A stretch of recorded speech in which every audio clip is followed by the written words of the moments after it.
మొట్టమొదటిసారిగా మన తెలంగాణ రాష్ట్రంలో తెలంగాణ బ్రాహ్మణ సేవా సంఘ సమాఖ్య ఆధ్వర్యంలో జరుగుతున్నటువంటి ఈ జాబ్ మేళాని మనం ప్రస్తుతం నాగోల్లో ఉన్నటువంటి గోటీటీ ఫంక్షన్ హాల్లో మనం జరుపుకోబోతున్నాం. ఈ జాబ్ మేళా ఎప్పటి నుంచి వీళ్ళు ప్లాన్ చేశారు, ఈ రోజున ఎంతమంది జాబ్ కోసం ఇక్కడ వస్తున్నారు అనేది విషయాలు గౌరవ చైర్మన్ అయినటువంటి వెల్లంపల్లి జగన్మోహన్ శర్మ గారి ద్వారా చేసుకుందాం, వాళ్ళ టీం ద్వారా మనం తెలుసుకుందాం. నమస్కారం అండి.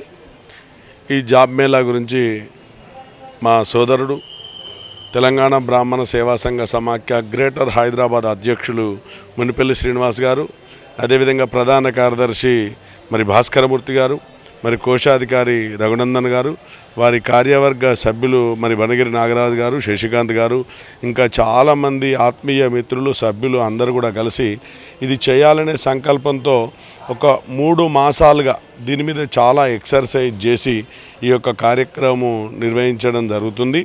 ఈ నిర్వహించే తరుణంలో నిజానికి చెప్పానంటే ఇది ఒక గొప్ప ఎక్సర్సైజ్. అది మామూలు ముచ్చట కాదు. ఒక్కరోజు ఏదో పెళ్లికి ఎవరికైనా పిలిచినాం, పైసలు ఇచ్చినాం, కంప్లీట్ చేసాం అన్నట్టు కాకుండా ప్రతి ఒక్క మనిషిని రిజిస్టర్ చేసుకుంటూ రిజిస్టర్ నెంబర్లో ఏ కంపెనీకి వీళ్ళు అలాట్ అవుతారో ఏందో అదంతా ప్లాన్ చేసుకుంటా ఒక సిస్టమేటిక్గా ఒక పద్ధతిగా ఎక్కడ నేను చాలా ఉద్యోగ మేళాలు జరిగినప్పుడు నన్ను గెస్ట్గా వెళ్తే నేను వెళ్ళడం జరిగింది, కానీ ఇంత గొప్పగా అయితే ఎక్కడ కూడా నాకు చాలే. ఎక్కడికక్కడ క్యాబిన్లు 50 క్యాబిన్లు ఏర్పాటు చేశారు. రెండోది మీరు అందరు చూశారు, ఇక్కడ ఒకసారి వాలంటీర్లు అందరికీ కూడా మంచిగా 200 మందికి టీషర్ట్లు ఇచ్చి TBSS మోనోగ్రామ్ పెట్టేసి అక్కడ హెల్ప్ డెస్క్ పెట్టేశారు. అక్కడి నుంచి ఆడందరూ కూర్చున్న వాళ్ళందరూ ఎవరు ఎక్కడికి వెళ్ళాలనేది చూడడానికి ఒక మార్గదర్శకంగా ఉన్నారు. అదేవిధంగా పైన కూడా కంపెనీలకు అలాట్ చేసినటువంటి బాక్సులు కూడా చేయడం జరిగింది. వీటన్నిటి భాగంగా చూడండి, జనం కూడా తండోపదండాలుగా 2000 మంది రిజిస్ట్రేషన్ అయినలు. ఇప్పటికే సమయం ఇప్పుడు 9 అయింది. 9 గంటల వరకే ఒక 600-700 మంది సభ్యులు కూడా రావడం జరిగింది.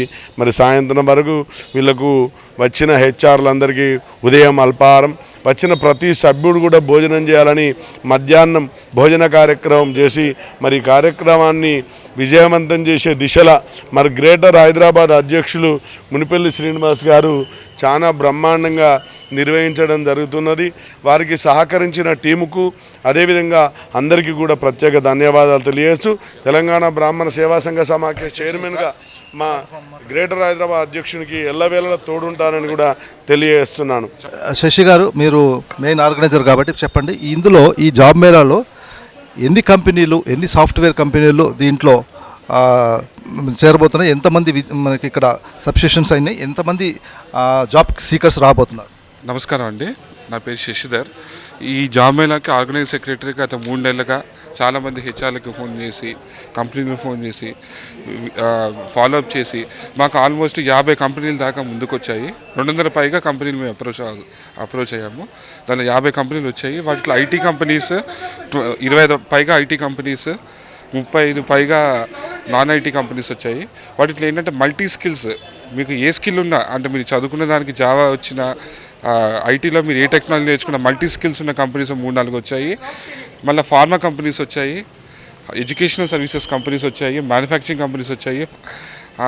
తర్వాత మనకి ఐటీ సొల్యూషన్స్, ఆటోమోటివ్స్ కంపెనీ కూడా వచ్చింది. ఈసీఈ వాటి మీద HFCL అనే కంపెనీ చాలా జెన్పాక్ట్, అన్నిటికంటే కూడా మనకి జెన్పాక్ట్ 100 పొజిషన్స్ తోటి మనకి ఈరోజు జాబ్ మేళాకి వాళ్ళు రిక్రూట్మెంట్ చేసుకోవడానికి వచ్చారు. సో ఇదైనా చాలా మంచి అవకాశం. ఎవరైనా సరే కెరియర్లో వాళ్ళు గ్యాప్స్ ఉన్న వాళ్ళు కానీ, లేకపోతే కెరియర్ చేంజ్ అవుదామనుకున్న వాళ్ళకి ఒక మల్టీ స్కిల్స్ మనకి ఇన్ని కంపెనీలు డిఫరెంట్ ఇండస్ట్రీస్లో అవకాశం దొరికింది. థ్యాంక్ యూ అండి.